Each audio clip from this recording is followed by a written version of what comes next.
Hola, ¿qué tal? ¿Cómo están? Vamos a hablar del protocolo XABCDE. Bueno, en esta imagen lo que vemos es a un paciente que le están haciendo la restricción del movimiento espinal con un collar cervical, que está sobre una tabla espinal larga y que tiene un importante sangrado en el brazo.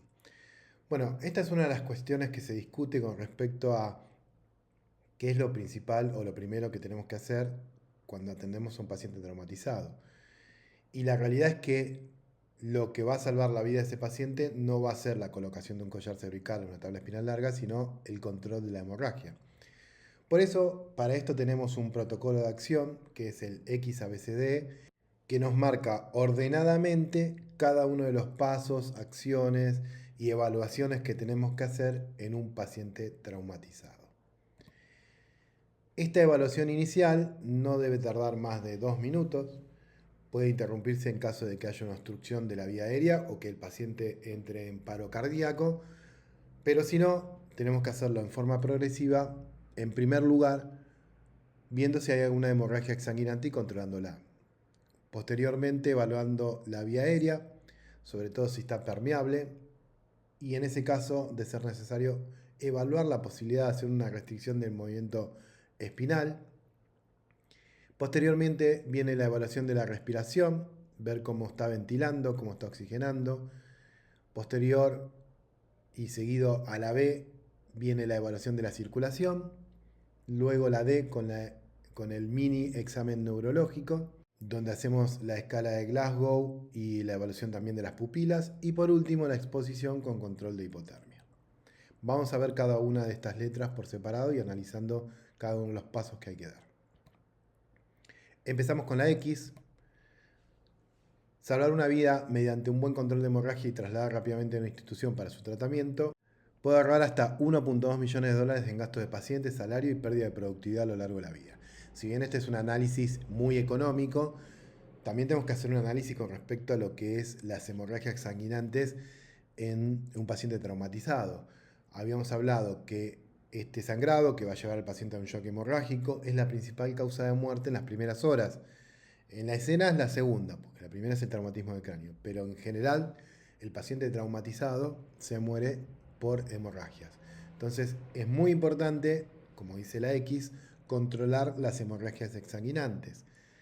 Esto se hace en forma progresiva, primero con una compresión directa, obviamente con guantes y con una gasa, tratando de comprimir el vaso que está sangrando. Luego hacemos un vendaje, viendo si esto se controla o no. Si no estuviese controlado el sangrado, pasamos a una siguiente etapa. Si tenemos un vendaje elastizado, un vendaje israelí, lo implementamos. Si tenemos agentes hemostáticos que lo que hacen es disminuir el tiempo de formación de coágulo, estas sustancias procoagulantes que vienen en gasas, vendas o en polvos para aplicar sobre la herida, lo que hacen es eh, hacer una aceleración en la formación de un coágulo, pasando de 10 minutos a 3 minutos. Si esto no funcionara y estuviese en una zona donde se puede colocar un torniquete, se coloca un torniquete y si es necesario un segundo torniquete. Bueno, acá está desarrollado el protocolo, presión directa manual, luego vendaje compresivo, se controla la hemorragia, si se controló, se traslada al hospital. Si no está controlada, según la ubicación de la hemorragia, si es en una extremidad, en un brazo o en una pierna, se puede aplicar un torniquete y después trasladar. Si es en el tronco, bueno, acá podemos recurrir a los agentes hemostáticos, a la presión directa o a algunos dispositivos especiales como los torniquetes de la Unión, que ahora más adelante los vamos a ver. Otra forma de controlar, sobre todo en heridas grandes, es luego de extraer el coágulo, tratar de encontrar el vaso. Uno retira el coágulo y trata de identificar el vaso y comprimirlo directamente sobre alguna superficie rígida como es un hueso. Y de esa forma, en un primer momento, cohibir la hemorragia para posteriormente hacer un empaquetamiento. El empaquetamiento es poner en forma continua una gasa dentro de la herida. Esto se va poniendo en forma progresiva, se va apilando Y de esa forma uno puede hacer compresión en forma indirecta a través de esta pila de venda que queda dentro de la herida, este paquete de venda, que por eso se llama empaquetamiento, que incluso puede ser una venda que tenga un producto procoagulante. Si es en una extremidad, tenemos, por supuesto, si no cede con esta maniobra, la posibilidad de colocar un torniquete. Este es un vendaje israelí. El vendaje israelí se coloca sobre la herida, donde tiene la hebilla. Del otro lado hay una especie de apósito que está cosido. Eso va sobre la herida. Y este vendaje aplica mayor presión, ya que al tener esta hebilla produce como una especie de sistema de polea que aplica mayor compresión sobre la herida y bueno, esto permite comprimir un sangrado importante. Acá un video como ejemplo de su colocación. Ahí está el apósito que les decía que contiene, que es el que vamos a apoyar sobre la herida.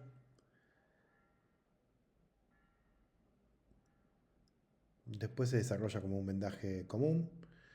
Acá tendríamos que esquivar la hebilla. Vamos a hacerlo de un lado o del otro para dar mayor firmeza y sostenimiento.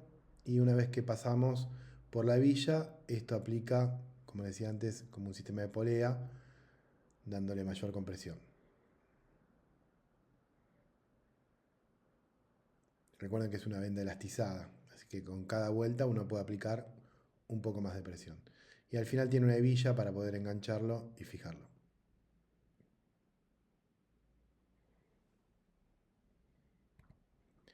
Bueno, estos son algunos productos para acelerar el tiempo de formación de coágulo. Quick Clot, Blood Stop. Y esto es un torniquete. Estos torniquetes de aplicación de combate, también conocidos como torniquetes CAT, bueno, la última generación son las 7, no sé si habrá salido alguna octava. Son los torniquetes más efectivos, estos de tipo comercial, y realmente son bastante robustos y fuertes. Y generalmente de lo que hay en el mercado, estos, los SAM, los tipo soft, todo eso son los mejores torniquetes. Bueno, acá un video rápido de cómo se coloca un torniquete. Fíjense que no va a tardar más de 30 a 40 segundos. Tiene dentro, una hebilla, se ajusta.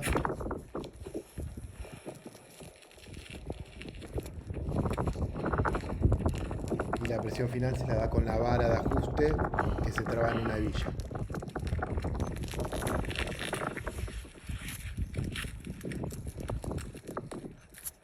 ¿Cómo se controla si está bien puesto? Se toma el pulso.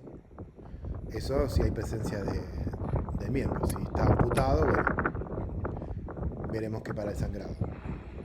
Y se coloca la hora para saber exactamente cuándo se colocó. En caso de amputaciones, como nombraba recién, se coloca el torniquete incluso sin ver un sangrado activo, ya que el paciente puede estar hipotenso y en ese momento no manifestar un sangrado. Igualmente, en toda amputación hay que colocar un torniquete. Con respecto al tiempo, como les contaba, es importante colocar la hora de colocación del torniquete, porque a partir de ahí uno puede contar la posible viabilidad del miembro. Pasadas las 2 horas, generalmente el miembro pierde vitalidad, ya que genera una hipoxia en los tejidos a distal y estos empiezan a necrosarse.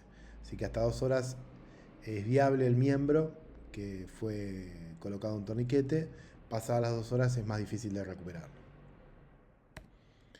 Estos son los torniquetes de la Unión, que lo que hacen es generar una compresión muy específica y precisa sobre una herida y se utiliza tanto en la ingle como en la axila.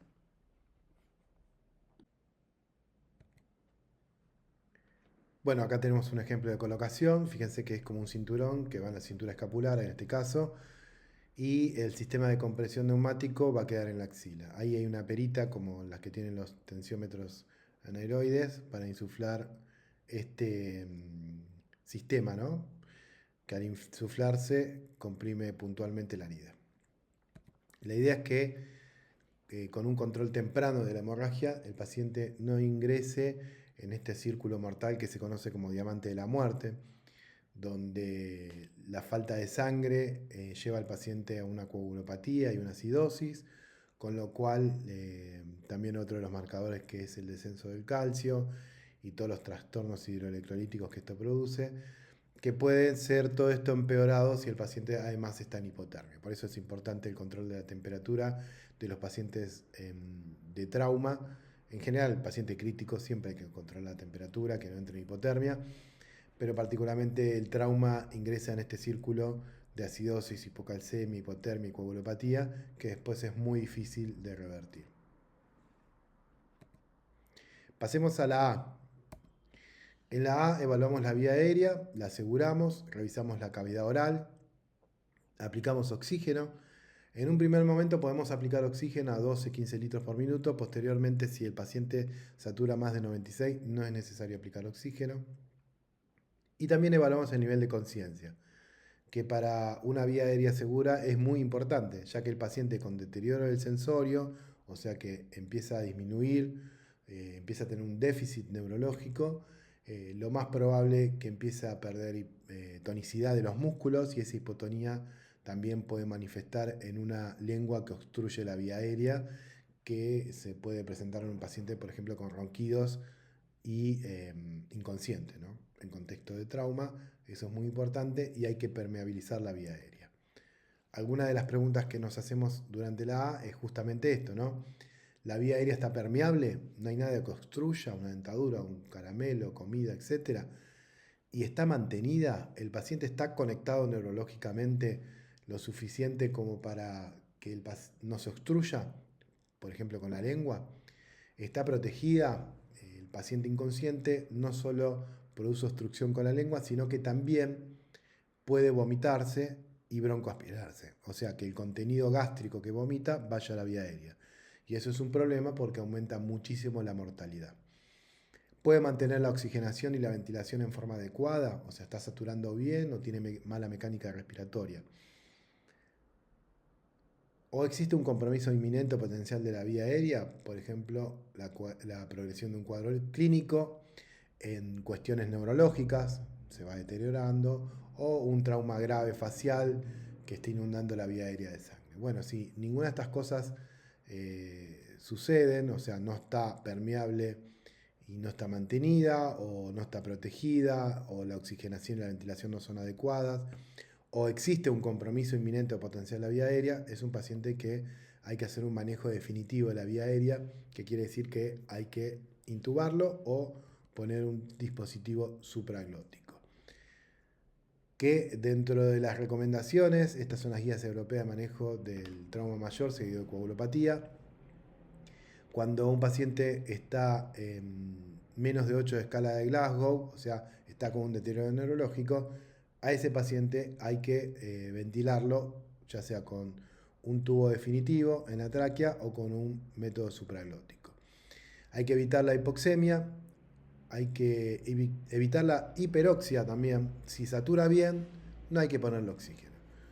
Hay que ventilarlo a la frecuencia adecuada y si tiene un traumatismo de cráneo, ahí podríamos implementar la hiperventilación. Dentro de las primeras maniobras que hacemos en la A, una es la de la contención de la cabeza a través de la estabilización manual axial alineada, conocida como MIAS, que es tomar la cabeza con dos manos, traccionar levemente en forma axial y ahí empezar a hacer toda la semiología de la vía aérea. Si alguna de las preguntas que nos hicimos antes, o sea que no está permeable, no está sostenida, está mantenida, podemos implementar técnicas manuales e instrumentales de la vía aérea, que es colocar una cánula de Mayo y hacer la subluxación mandibular. En caso de que tengamos que empezar a bolsear con un ambú, colocar una máscara facial que se adapte bien a la cara y que tome la nariz y la boca. En un principio aumentar la FIO, sobre todo si está desaturando. La maniobra de Selig, que es la compresión de la tráquea a través de su cartílago cricoideo para obstruir el esófago y no se vomite. es una maniobra que, si bien sirve en algunos casos, bueno, podemos aplicarla para cuando decidimos intubar a un paciente para que no se broncoaspire. Y bueno, la ventilación a presión positiva con el sistema codo-bolsa o similar, o sea, el AMBU, que es otra de las indicaciones en el manejo de la vía aérea en trauma. Dentro de lo básico del manejo de vía aérea, la subluxación mandibular, que es llevar el maxilar inferior hacia adelante para que la lengua no caiga para atrás y no obstruya la faringe. Y si no, las técnicas instrumentales con las cánulas, tanto orofaringias como nasofaringias. En los casos de trauma facial grave, bueno, acá ya tenemos que pensar en una vía aérea quirúrgica, que puede ser a través de una traqueostomía o una punción traqueal, para, bueno, saltar un poco el paso de lo que es la vía aérea superior y poder llegar rápidamente a la oxigenación de ese paciente.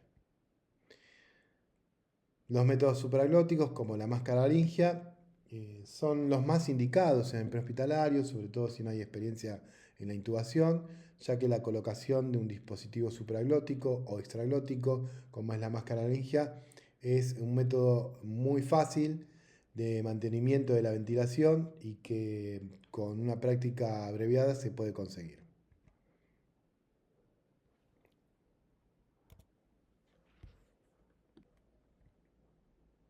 Pasamos a la B. En la B evaluamos la respiración, cómo está ventilando.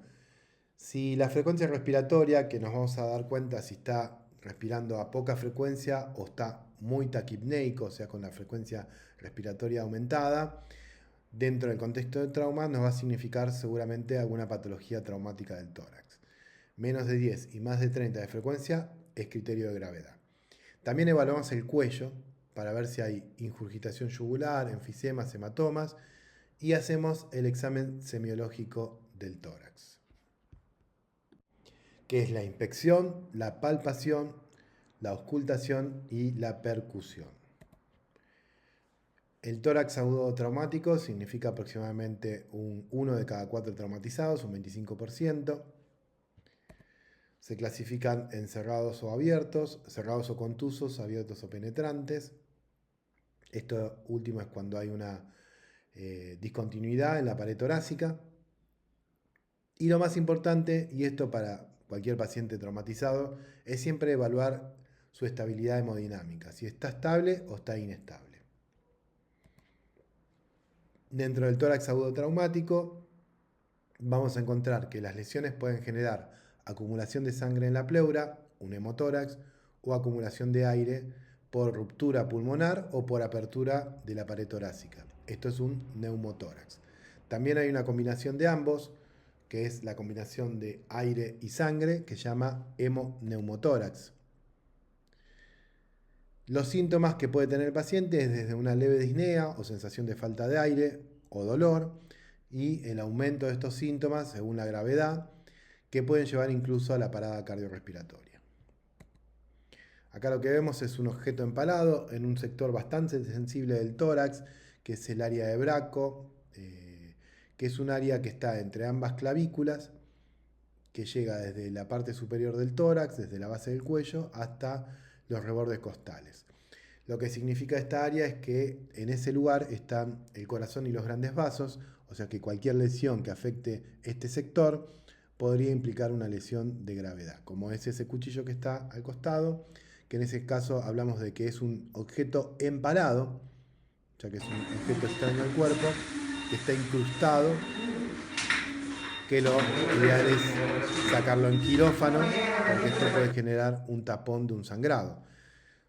Prehospitalario, objeto empalado, hay que inmovilizarlo para que no se movilice y no desobstruya quizás una lesión grave que termine con un sangrado cataclísmico.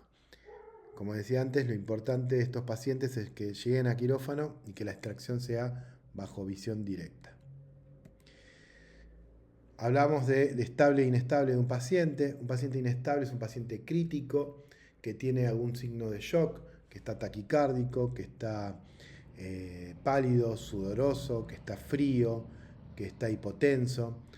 Bueno, ese paciente inestable en tórax o en cualquier otro traumatismo significa una lesión de gravedad. En el caso del tórax, cuando está inestable, tenemos que pensar que puede ser una falla hemodinámica, que está sangrando o que tiene un taponamiento cardíaco, o que puede ser una falla respiratoria, que tiene un neumotórax o un tórax móvil. También hay combinaciones de estas lesiones que pueden dar una falla mixta, por ejemplo el neumotórax masivo, mucha sangre dentro del tórax, puede hacer que no solo el paciente esté inestable por toda la sangre que perdió, sino también por una compresión de ese cúmulo de sangre sobre el pulmón y que no lo deje respirar bien.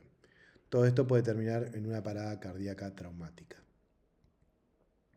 Hay patologías que hay que detectar rápidamente, como el neumotórax hipertensivo, el taponamiento cardíaco, el neumotórax abierto y el bolet costal, ya que estos son casos de patologías que pueden matar rápidamente al paciente. Entonces, son cosas que hay que detectarla. Uno de los métodos más fáciles y hoy en día más útiles para detectar, por ejemplo, un neumotórax es el diagnóstico a través de la ecografía, que es un método muy sensible y que con poca práctica uno puede generar la curva de aprendizaje.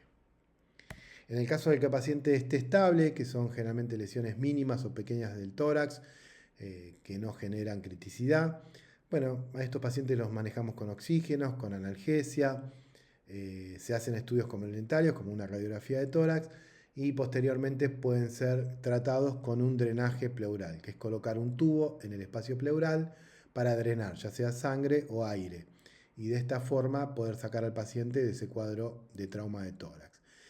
Habitualmente con un drenaje pleural solucionamos el 80 al 90% de los traumatismos de tórax estables y es parte de un tratamiento que generalmente termina ahí. Así como colocamos estos drenajes a veces por cirugía mínima, también se colocan por punción, que son trócares que ya vienen con una manguerita y que una vez que uno punza el tórax, deja esa manguera, la coloca a un tubo y a un frasco y de esa manera drena el tórax.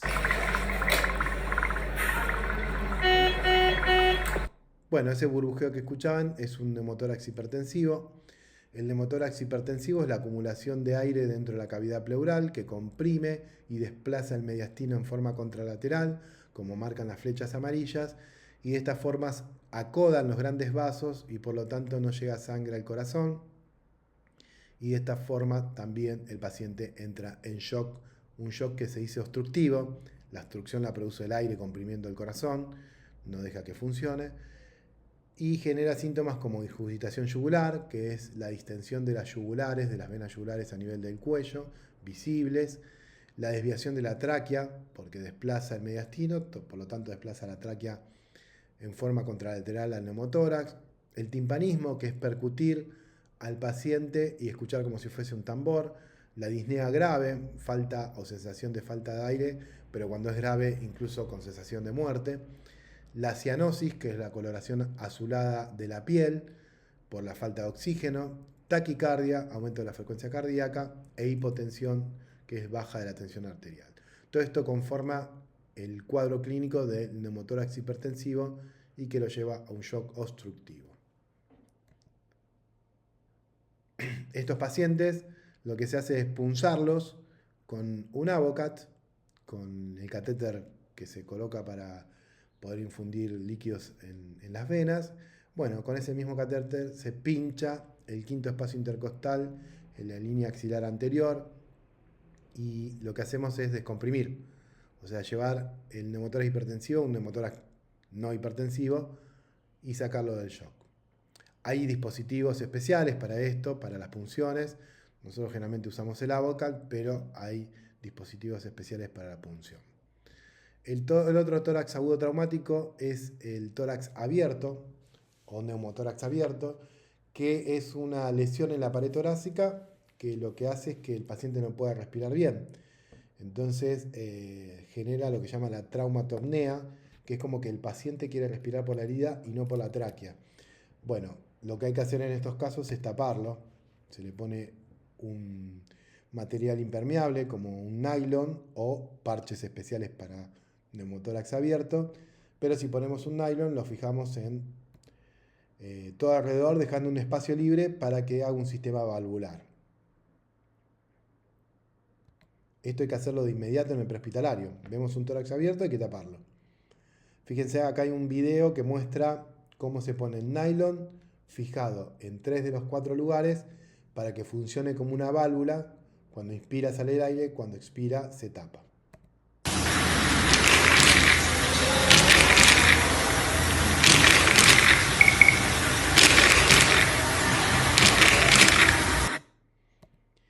Si no, tenemos los parches comerciales que están fabricados justamente para este objetivo, para tapar un neumotórax abierto. Otro tórax traumático es el bolet costal. Cuando hay fracturas costales en forma consecutivas, tienen que ser más de 3 en 2 lugares diferentes, hay un sector del tórax que se maneja en forma independiente del resto del tórax. O sea, cuando inspiramos, que el tórax se expande, ese sector se hunde. Y cuando expiramos, que el tórax desciende de su volumen, ese sector sale para afuera. Esto también se conoce como respiración paradojal, tórax inestable, bolet costal o tórax móvil. Lo que hay que hacer en estos casos es intubar al paciente y ponerle un respirador, un ventilador artificial, ¿no? Ventilación mecánica. Se le pone presión.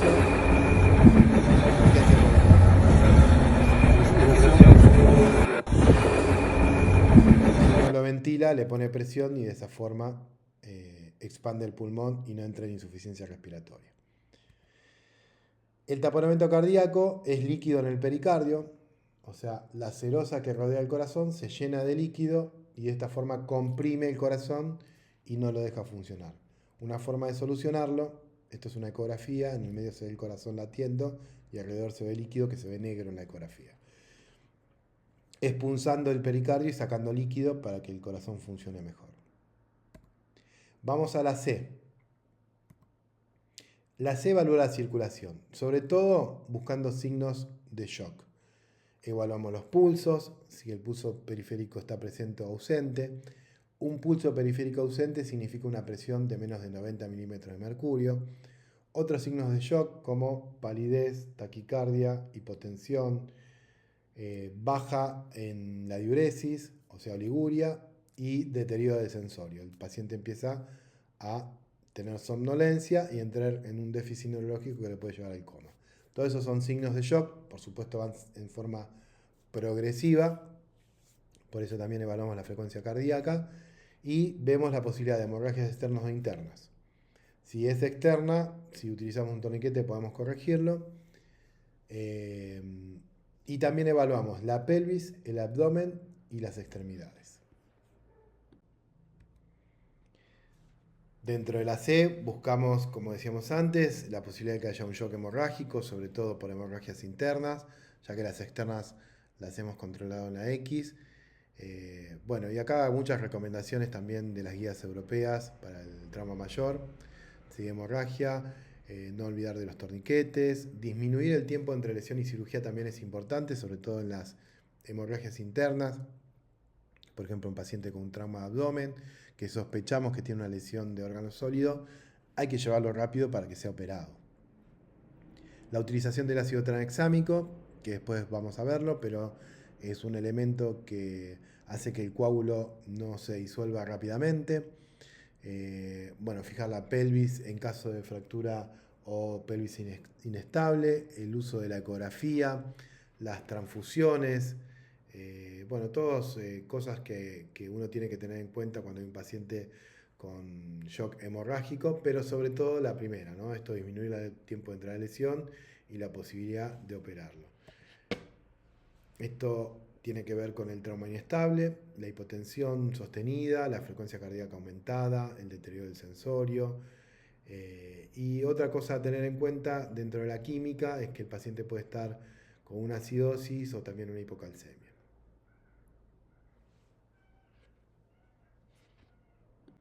Tengamos en cuenta la respuesta a la reanimación, que es cuando uno trata de que ese paciente salga de esa inestabilidad, aplicando líquidos, sangre, bueno, etc. Y otra cosa a tener en cuenta, el índice de shock, que es la la relación entre la frecuencia cardíaca y la tensión arterial sistólica. Lo que hacemos es poner encima la frecuencia cardíaca y por debajo la tensión arterial sistólica. Si esta división nos da más de 1, es un paciente que tiene un índice de shock positivo, por lo tanto es un paciente inestable. Ahí está descrito el índice de shock. Y estos son los grados de hemorragia, son 4 grados que evalúan desde el porcentaje de sangrado, que puede ser 15, 15 a 30, 30 a 40 o más de 40 para los diferentes grados. Y también tiene en cuenta, fíjense, varios de estos indicadores de shock, como la frecuencia cardíaca, la tensión arterial, la frecuencia respiratoria, la diuresis y el estado del sistema nervioso central del sensorio. De esta forma uno puede categorizar el grado de hemorragia según lo que uno evalúa y la estimación del sangrado posible. En caso que un paciente esté en shock y no tengamos la causa, tengamos en cuenta la pelvis, por más que no notemos que esté inestable. Siempre fijemos la pelvis ante la duda y sobre todo si uno la palpa, duele o vemos que está inestable, se mueve, fijemos la pelvis. Puede ser con un cinturón pélvico diseñado para esto, que es el pelvis sling o similares, o con una fijación con sábana que también es efectiva. En este contexto de tratar de ver si el paciente está inestable o no y ver si hay lesiones internas, la ecografía es muy importante. Hay una ecografía rápida de trauma que se llama FAST, que es una sigla, que a través del análisis de 4 puntos nos muestra si hay líquido o sangre en el interior de la cavidad abdominal, y además podemos extenderlo al tórax y ver si hay líquido en la pleura o si hay aire, podemos detectar también un neumotórax. Los 4 puntos que se utilizan en el ECOFAST son el epigastrio, el hipocondrio derecho, el hipocondrio izquierdo y el hipogastrio. De esa forma podemos en el hipocondrio izquierdo ver si hay líquidos o fluidos entre el vaso y el riñón, o si hay líquido entre el hígado y el riñón del hipocondrio derecho, en el pericardio si hay un derrame pericárdico, y en el fondo de saco de Douglas si hay líquido libre en ese sector.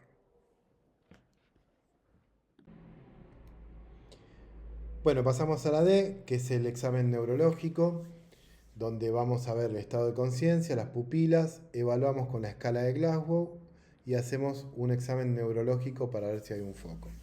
La escala de Glasgow mide la apertura ocular, la respuesta motora y la respuesta verbal de los pacientes y le damos una puntuación según si la respuesta ocular tiene los ojos abiertos y nos está mirando, bueno, es espontánea, 4 puntos.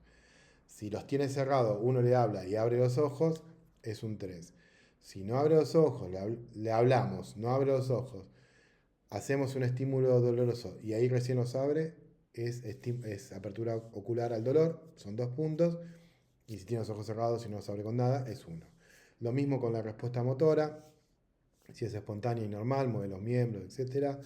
Si localiza el tacto, al dolor, si tiene signos de corticación o deceleración, va disminuyendo de esa forma la puntuación. Y la respuesta verbal lo mismo, si está hablando bien y en forma orientada es un 5, si es confuso lo que dice es un 4, si tiene palabras inapropiadas un 3, sonidos incomprensibles un 2, no tiene respuesta verbal es un 1. Y las pupilas pueden estar normales e intermedias, pueden estar anisocóricas, que es una pupila grande y otra chiquita, pueden estar mióticas, bien puntiformes, que eso puede ser hipoxia o puede ser intoxicación, o pueden estar midriáticas y que eso puede ser incompatible, un paciente que está con muerte cerebral, si sobre todo están midriáticas y fijas, o sea, le iluminamos y no se mueven. Y al lado vemos la evaluación de la columna según el nivel de lesión que puede tener en ese sector una plejía, o sea, falta de movimiento motor, o una paresia o parestesia que tiene que ver con lo sensitivo. La E, que es la exposición selectiva y el control de la hipotermia. Acá exponemos al paciente lo justo y necesario para evaluar una herida o una lesión o un sector del cuerpo, y siempre con control de hipotermia, o sea, no dejando que el paciente se enfríe. Y también estabilizamos las fracturas con férulas, lo ideal son estas férulas tipo SAN o férulas rígidas, Las férulas inflables realmente se están dejando en desuso porque son a veces difíciles de controlar, se desinflan, no tenemos el inflador, etcétera, se pinchan. Es preferible las férulas maleables y rígidas. Con respecto a empalados eviscerados, ya habíamos dicho algo de empalados. Son objetos extraños en el cuerpo que uno tiene que fijarlos para trasladarlo, para que no se desplacen y puedan descubrir un sangrado que está obturado con ese cuerpo extraño. Y el eviscerado es aquel que tiene la exposición de un órgano interno. Lo más frecuente son la grasa del epiplón o las vísceras, cuando es una herida abierta a nivel abdominal. Bueno, nunca vamos a reintroducirse, sino que lo vamos a tapar con un apósito seco y estéril. Siempre el paciente trasladado con el objeto empalado, aunque sea una reja, para que vaya a quirófano y sea tratado de forma quirúrgica. Otros objetos empalados, una varilla de hierro, cuchillos, otras varillas de hierro. Ahí hay un dispositivo que se llama Impal, que es para fijación, que por supuesto es algo comercial y que es difícil de tenerlo. Si no, podemos hacer la fijación con 2 rollitos de venda y después vendarlo alrededor. Eso en el caso, bueno, acá no sé si es una lapicera o un cuchillo, pero es para fijarlo y que no se desplace. Siguiendo con el tema de la hipotermia, hipotermia es menos de 35 grados, depende de la intensidad del frío, del tiempo de exposición, de las condiciones ambientales, por ejemplo el viento aumenta mucho la hipotermia. Lo importante es que ese paciente no agrave la hipotermia y tratar de calentarlo lo más rápido posible, porque muchas de las funciones del cuerpo se desarrollan con una temperatura adecuada y es muy difícil evaluar a un paciente en el contexto de una hipotermia. Se la divide en leve, moderada y grave. La grave es menos de 28. Tengan en cuenta que hay casos de 14 grados de temperatura corporal que han sido recuperados. Bueno, en general, para cualquier paciente de trauma, siempre parar el sangrado, intentar reponer la sangre y no líquido, y corregir las consecuencias que tiene el sangrado. Siempre pensando que en el trauma la principal causa de muerte globalmente es la hemorragia, la hipovolemia. Para parar el sangrado, cirugía si es necesario con un trauma abierto, el torniquete si no, o los vendajes compresivos y la compresión directa. El ácido tranexámico que nos está ayudando mucho a contener los sangrados. Y cuando uno repone sangre siempre es una unidad de glóbulos rojos, una unidad de plaquetas, una unidad de plasma, 1, 1, 1. Esa es la composición ideal. Y corregir las consecuencias es que no entre en hipoxia, que no entre en acidosis, que no entre en hipocalcemia y no entre en hipotermia, para que no entre en lo que es el diamante de la muerte, que es un proceso que después el paciente es irrecuperable. Muchas gracias.